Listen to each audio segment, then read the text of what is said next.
Nagbabalik na naman ang inyong tagapaglingkod ng mga balita at pawang katotohanan lamang. Naging mainit nga na usapin sa mundo ng social media. Talaga naman hindi nga nakatiis ang mga men in uniform, mga general at mga army sa bansa natin sa ginawa ni Kuting ng mga kababalaghan at kanilang mga baho.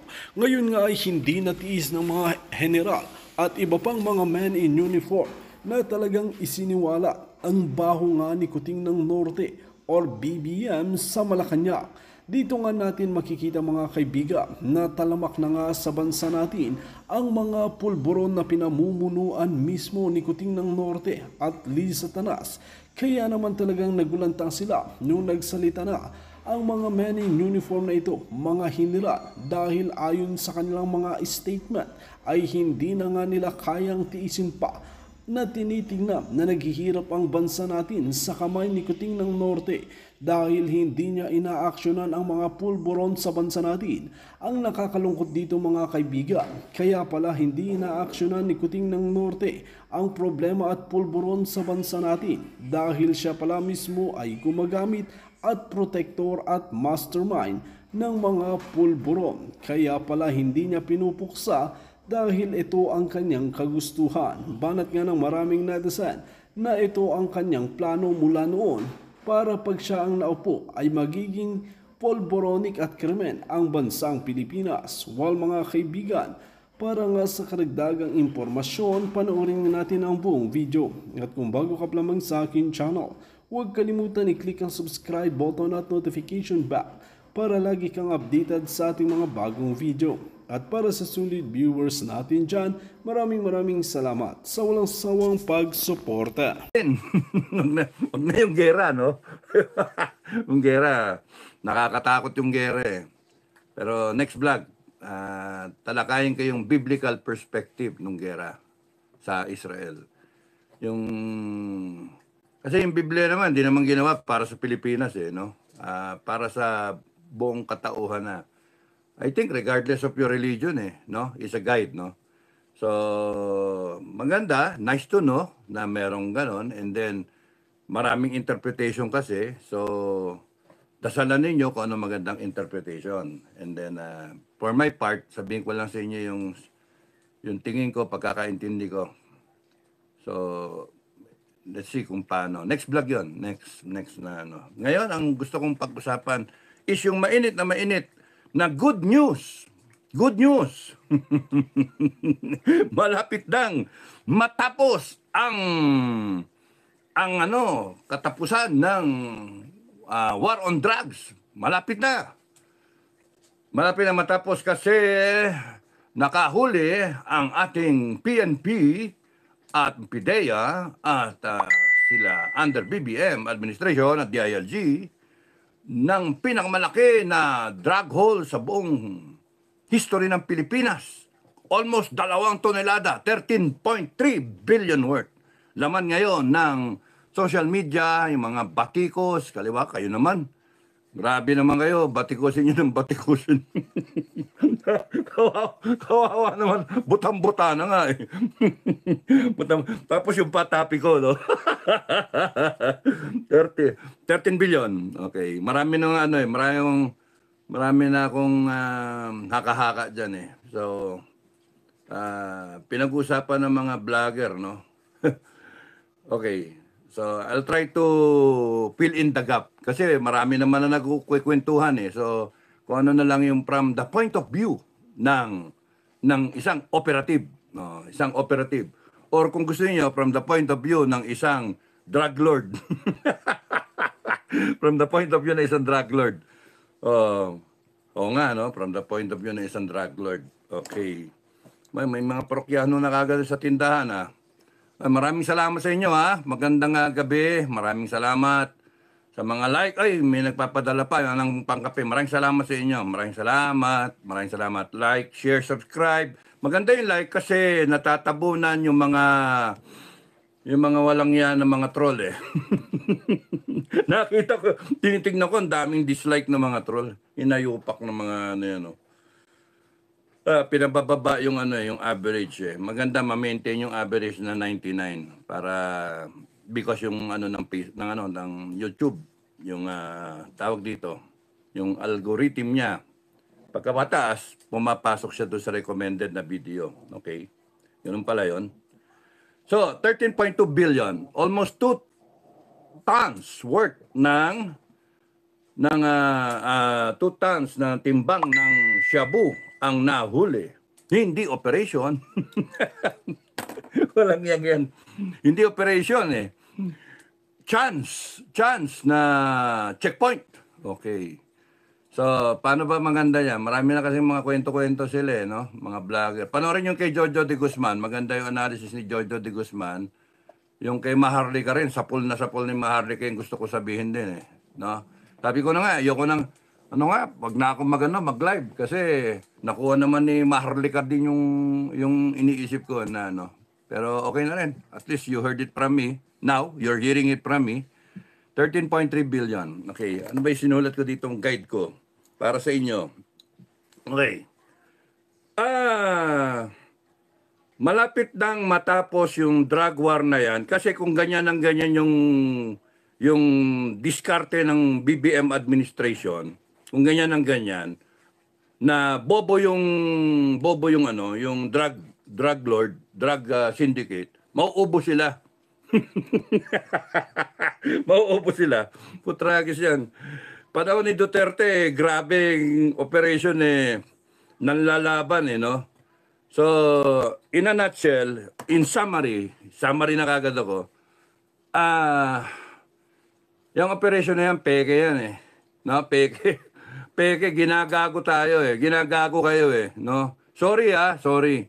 Sa mga PNP, mga kinakulan. Baka hindi nyo rin alam na ginagago rin kayo, no? Baka this is a need-to-know basis operation. Okay. Mga ilang tao lang ang nakakaalam na talagang merong ganong huli, etc. etc. Pero sa tingin ko talaga fake news. Fake yan Bakit? Okay. I would like to look at it from the point of view of a drug lord, no? A syndicate. Syndicate yung utak, no? From a businessman's standpoint. Kasi, walang yan. Ilan yung 2 tonelada? 2 tonelada, 13.3 billion. You do not put your eggs in one basket. No? Sige, yun yung pupunta natin. Number 1, shipment. Okay, shipment. Ano mali doon sa shipment? Isang tao, driver, ibigay ko na to sa driver. Walang kinalaman kunyari yung driver. Inosente yung driver. Okay, bigyan na natin sa kanya. Tapos yung mga sinasabi naman ng comment, yung 2 tonelada kasya ba doon sa poton na ano yung kapasidad? 2 tonelada rin kunwari yung kapasidad, pinagsiksik-siksik. Okay, let's give it na ganon. Peke ba yung droga na ginamit? Pwede. Pwedeng actual. Recycled ba yung ginamit? Pwede. Pwedeng hindi. No? Pero ang sa akin, ang pinaka-glaring na dapat tignan, hindi na bale yung yung droga, yung quality ng droga na sinasabi kagad ni BBM na first grade quality. Parang tatak made in ganyan, di ba? Saan ba galing? Napansin ko rin yung yung packaging. Kasi kung isa pinanggalingan yan, pare-pares dapat yung packaging. Tignan nyo yung mga yung mga nahuli nung sino yun? Yung general ano ba yan? Yung sa PNP? Dison ba yun? Nawala sa ulo ko yung yung almost 1 ton. Okay. Kuha nyo na, no? Yung inimbestigahan sa Senado, yung 1-star general, no? Yon, tignan niyo yon, parang formang kulay green yung packaging. Tapos yung sa Baguio na nahuli, parang mga formang tea bags yung pinaglagyan, no? Ganon din yung ibang huli sa Pampanga ba? So kung titingnan nyo, kung yung legit na operation, right away, makita nyo sa packaging, pare-parehas ang itsura. Ito hindi Merong may kulay green, merong bear, parang puting ek-ek. So parang pinagsama-sama. Kaya nga nandun yung chismis, yung thinking na ano siya, ah, pinilit ba na pinagduktong-duktong yung mga stock and then to come up with the biggest haul ng shipment which is almost 2 tonelada na kamo. No? Pero tapos isang driver na hinire pa nila for 6,000. No, hindi pa kanila yung van. Okay lang 'yon. Let's give it para pakawalan niyo na 'yon. Pero kung ako kasi ang drug lord, kung titignan ko yung cost of doing business, kung titignan nyo yung magkano ba ang puhunan ko sa 1 gramo, magkano ang puhunan ko sa 1 tonelada, you're talking of almost 2 tons, no? So, ang 1 kilo, magkano? So, kunyari, sa 13.3 billion worth daw ito, kunyari, yan yung street price, no? Yan yung customer price, retail price, 13.3 billion. And considering that it's an illegal substance na may mga kanakanang huli-huli, etc., may mga lagay-lagay, at may mga cost ng, cost of security tracking, bribing people in government, especially the uniformed personnel, yung PNP na siyang huhuli, PIDEA.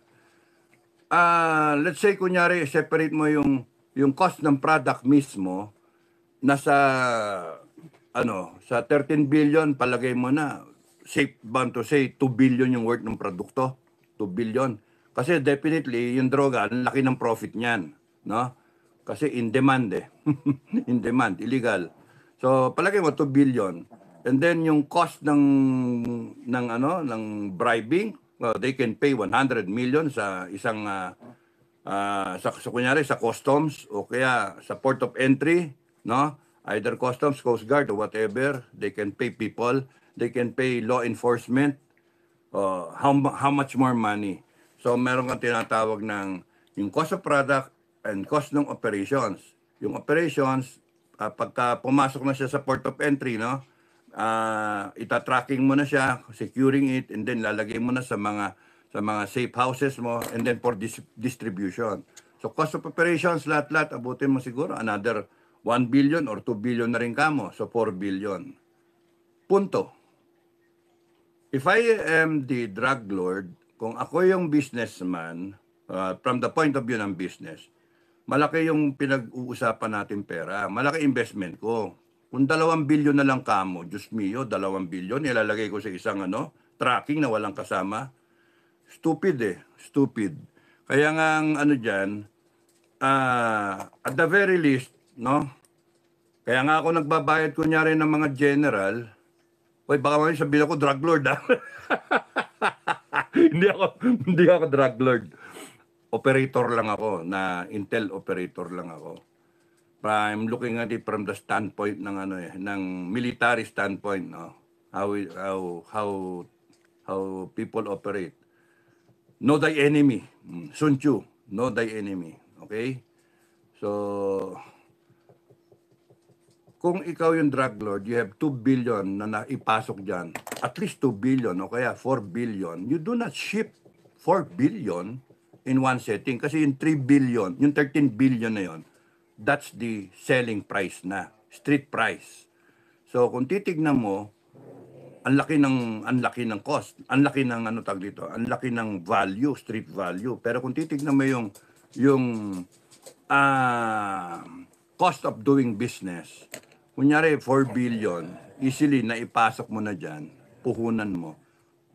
Ang laki nun, 4 billion, ilalagay mo na sa isang truck, sa isang photon, sa isang van, no? Mali, may mali doon, hindi tama yun And kahit ako gumastos ng 10 million sa isang araw para lang sa security, kahit maglagay ako ng 10 tao na sindikato na most trusted ko, bayaran ko ng tigi 1 million yan, masecure ko lang yan. Pero 1 billion lang worth, 1 billion worth, susubukan ko lang, no? Hindi ko pagsasamahin yung 2 bilyon. Malaki masyado ang mawawala sa akin kung makulimbat yan, kung maharang yan, kung na-operatan yan. Hindi ko pa rin alam, I'm thinking as a drug lord, hindi ko alam kung merong butas sa aking organisasyon at aking pinapaimbestigahan at pinapabuntutan ang mga member ng sindikato, yung medyo questionable. Kunyari si General, o kaya si Colonel o si Major, iba-iba, hindi sila magkakilala. Meron bang compartmentalization na tinatawag. Pero, kumbaga sa ano, kaya nga ako kukuha ng general na kaya kong bayaran eh. Para sasabihin ko, kunyari, yung general na yun, dadaan to sa ruta. Mag-inspection do sa area. Kuhanin niya lahat ng tropa eh. Kuhanin niya lahat ng PNP para walang mag-checkpoint eh. Pero ba't may nag-checkpoint doon? O, isang mali yun eh. Kung meron kang mga military guys or ex-military guys or PNP guys, PDEA guys in your organization, because that's a very, very important thing to do when you are worth billions in drug money, billions. Of course, you have government officials, you have government control points like yung Bureau of Customs na yan, yung Coast Guard na yan, na all they have to do is they operate somewhere else because konti thin line masyado. They operate somewhere else, kunyari yung mga law enforcement, para papasok yung iyo. Papasok. Wala sila. So wala silang, di sila malilintikan sa pag na nakalusot sa kanila. Kasi nag-operate sila, justified, nag-operate sila, nakatimbre ba? So ganun din. Sa customs naman, palulusutin nila kasi binibigyan ng pera na nalulusot. Kagaya nangyari dun sa magnetic lifter, no? Ilang tonelada yon? O 1.6 billion worth ba yon? Supposed to be one of another big haul. Pero ngayon 2 tonelada. Okay. So ang sarap pag-usapan eh. Pero yun nga, I do not want to belabor on it so much kasi nga ang daming umikot ngayon sa social media yan, dami-dami, baka maumay kayo eh. Gusto ko lang idagdag yung sa side ko. Kung ako yung sa drug lord o kung ako man yung advisor nila, number one, hindi ko pagsasabay-sabayin yan isang shipment. 2 tonelada yan eh. Ano ba naman yung kunyari 1 billion worth? So kung kunyaring 13.3 billion, round up mo na nga ng 14, so sa 2 tonelada, 7, kano? Ang kalahati na kamo kung divided by 4, hindi, 1 billion worth nga eh. So 1 billion, kaya na mag-math, no?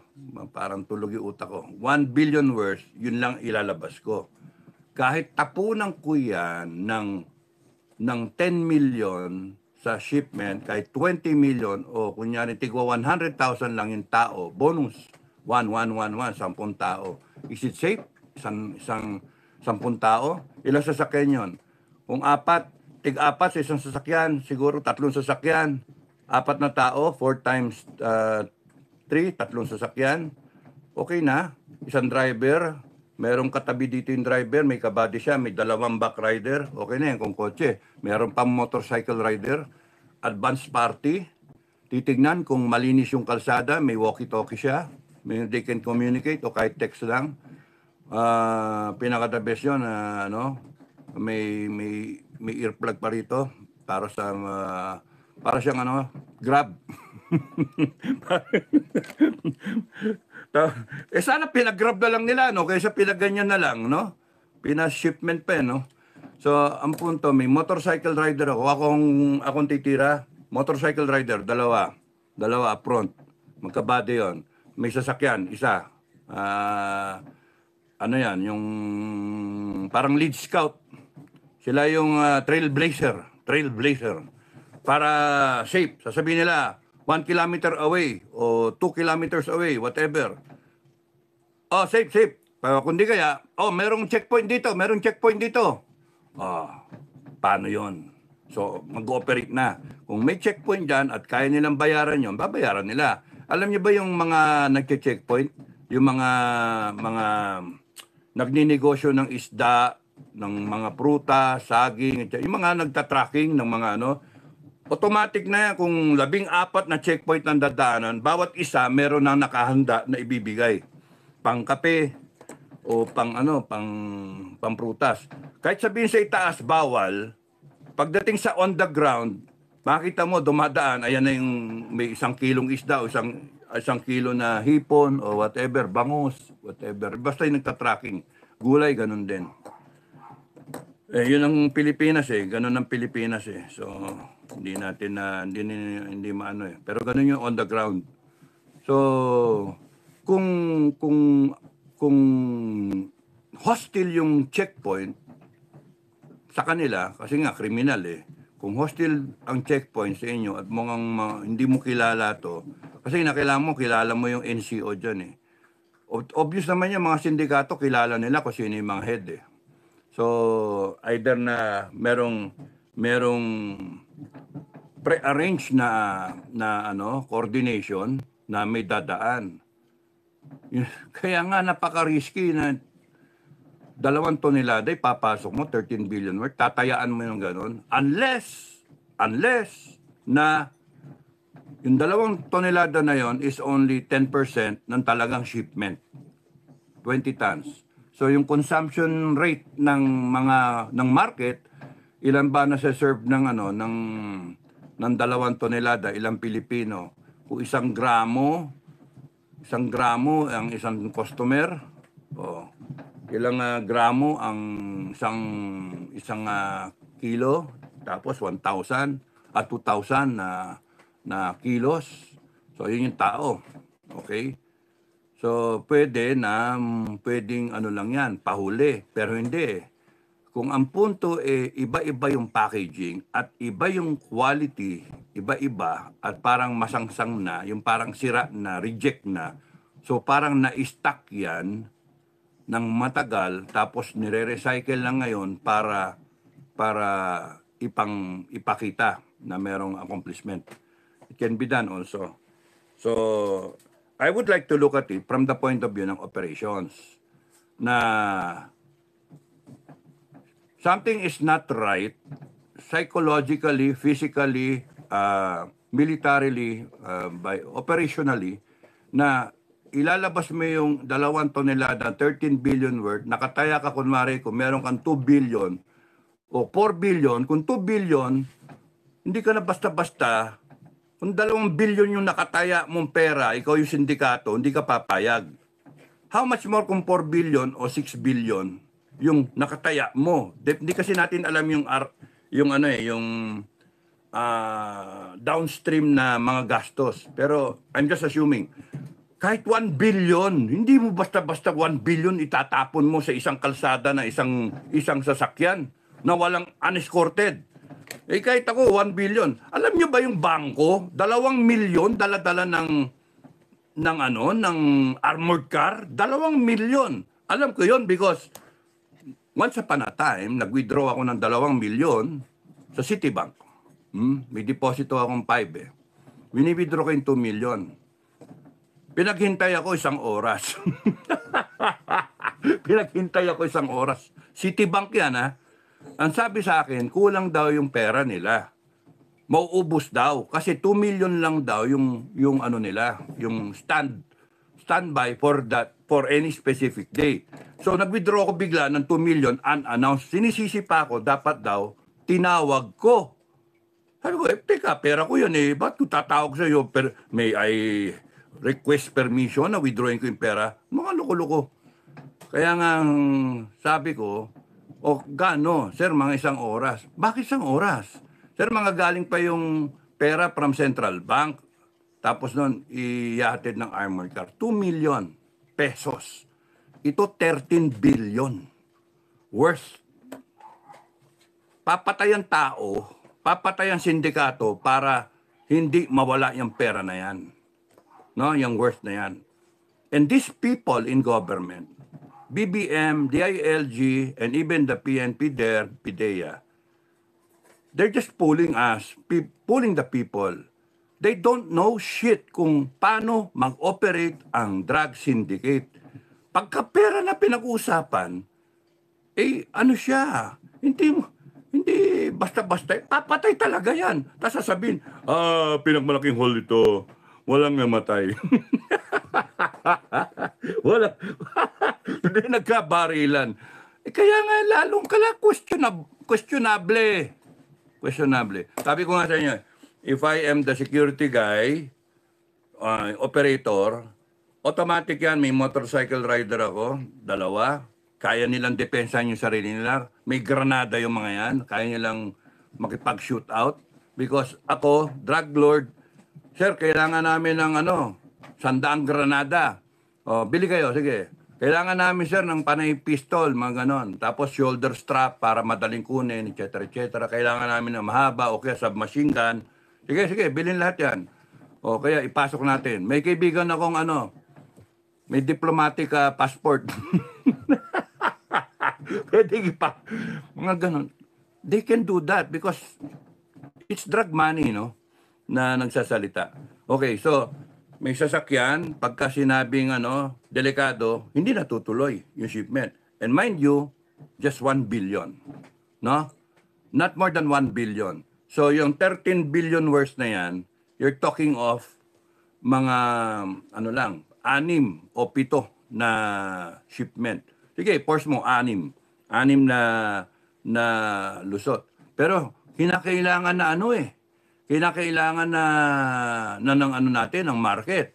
O di sige, isang araw gawin natin yung operation, pero 6 na shipment. You can do that in a single day.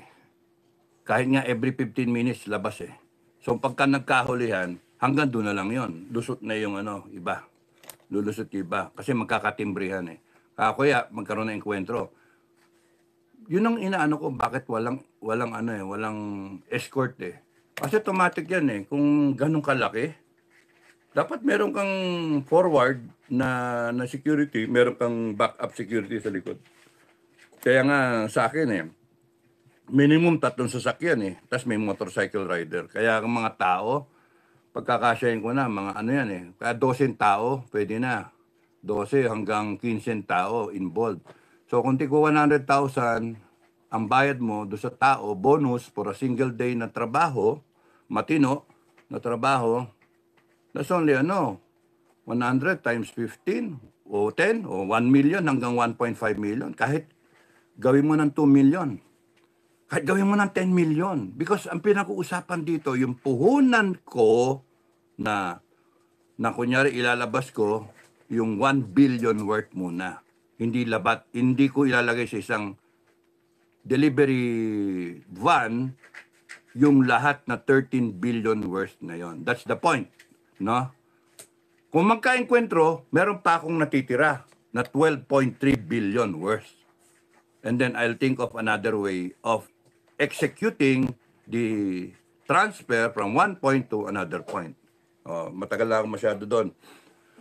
So, yung cost ng product, palagi mo na ng 2 billion, cost of operations, security, tracking, and landed cost niya, kasama na yung pre-operating cost na tinatawag mo goodwill or lagay sa mga government personalities, no?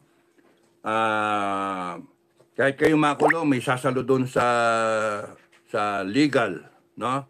Sa fiscal o kaya sa judge o kaya doon sa PNP, may sasalo para makapiyansa o makalusot. Kaya nga, kahit palagay mo na yung 2 billion worth or more, it calls for a lot of actually hindi na nga no-brainer eh. Kung ganun kalaki yung stake mo, ikaw, gaya na sabi ko, bangko, 2 million lang, gwardyado ng armored truck.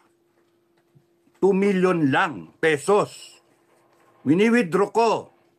Noon, yung may kaya pa ako noon.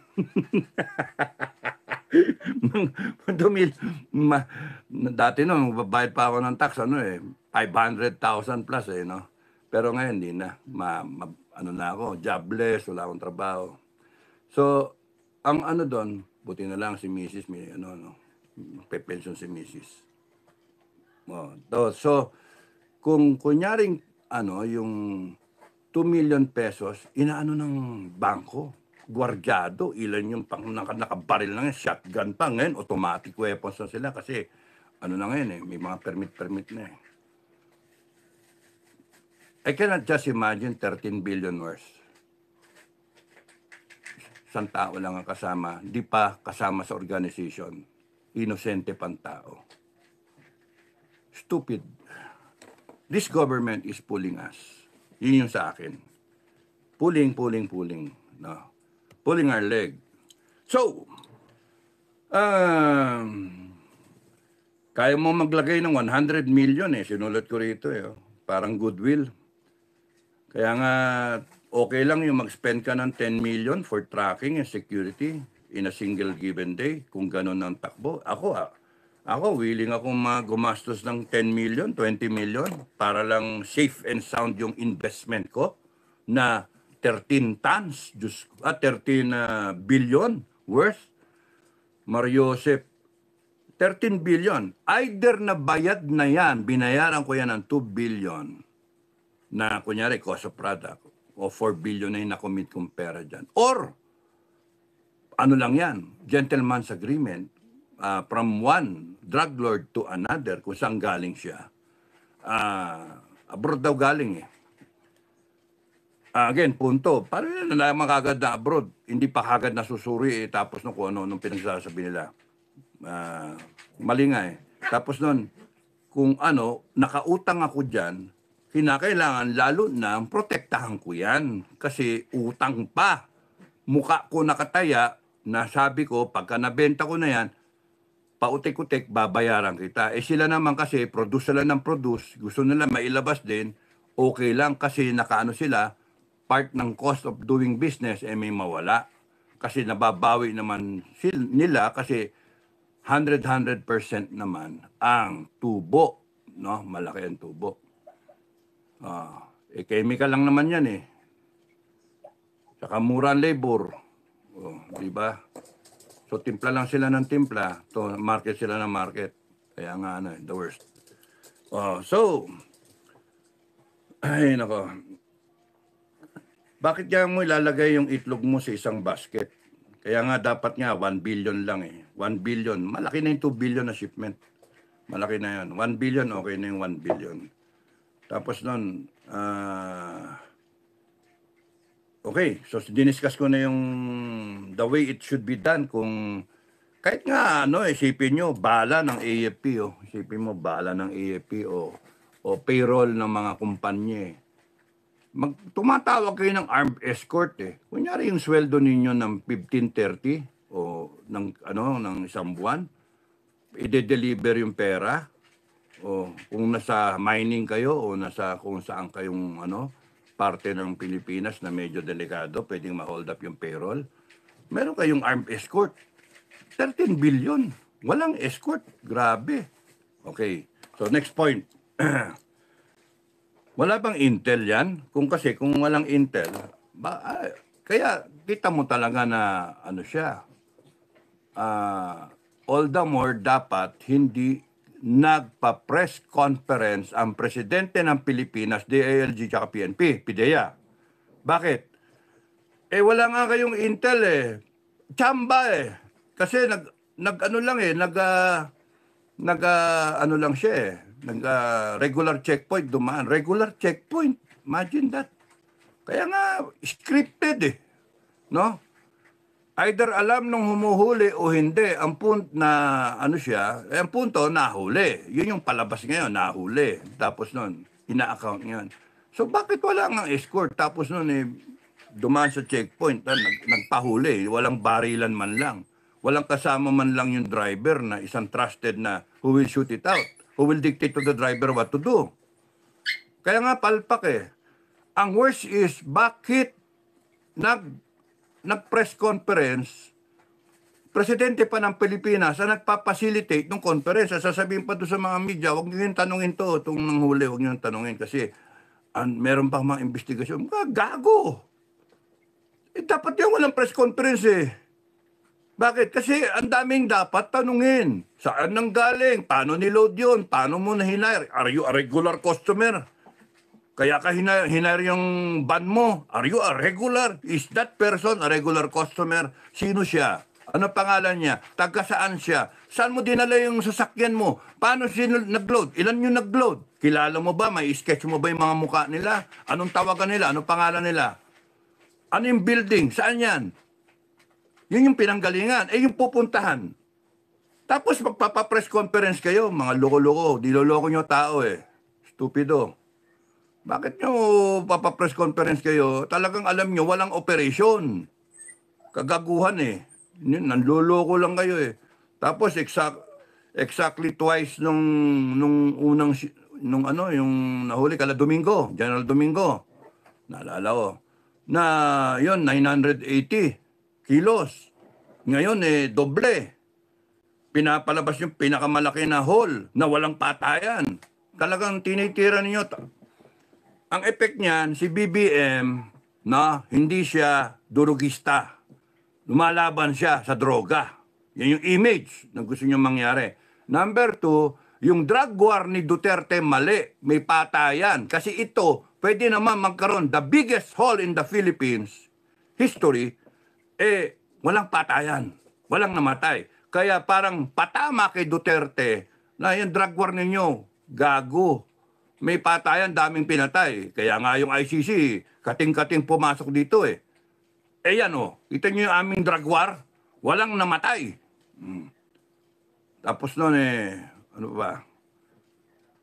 Yung pinalalabas ninyo, yun nga, si Bongbong hindi siya durugista, still in the, naniniwala siya sa war on drugs, pero yung kanya style. Si Duterte, pangit yung kanyang war on drugs. Stupidong, Tas pinakamalaking hole. Maniniwala na sana ako, kaya nga lang, mahirap talagang magpagago sa inyo Mahirap magpagago sa inyo Kasi nga you do not really know. If there is a drug syndicate, it is we are all witness. Kayo, you were all witness to the kind of drug syndicate na hinarap ng Duterte government. Nila Bato, no? Yung mga sumunod na PNP. Yun yung totoong sindikato. Itong mga ngayon, hindi nila alam na ang sindikato, ganyan-ganyan lang. Akala nila, hi, hello, walang barilan. Hindi, papatay ang sindikato. Kaya nga hindi pwedeng Mr. Nice Guy dyan. Pagka droga pinag-uusapan, handa na yan because nag-cross na sila ng line. The moment